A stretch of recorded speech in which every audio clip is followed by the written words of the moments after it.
روش دیگه که برای حل معادلات درجه 2 وجود داره روش روسی هست. روش روسی زمانی استفاده میشه که ضریب x 2 تون یعنی آ تون 1 نباشه، آ مخالف 1 باشه.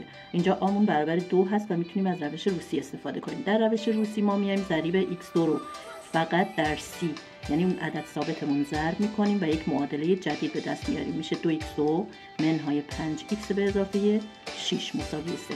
حالا دو تا عدد میگم که حاصل جمعشون بشه منهای 5، حاصل ضربشون بشه مثبت 6.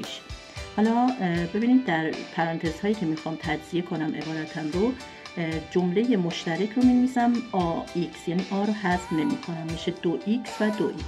حالا دو تا عددم منهای 2 و منهای 3 هست که این حاصل ضرب و حاصل جمع رو به من میده. حالا به خاطر این ضربی که اون بالا انجام دادم و عدد ثابتم رو تغییر دادم، باید این دو رو از این معادله بکشمش بیرون. ببینید این دو رو میتونم فاکتور بگیرم از پرانتز اولین، میشه x منهای 1 در 2x منهای 3 مساوی 0. حالا طرفین رو تقسیم بر 2 میکنم. x منهای 1 در 2x منهای 3 مساوی با 0. از اینجا یا x1 یا x دوم هست و جواب ها به دست میاد.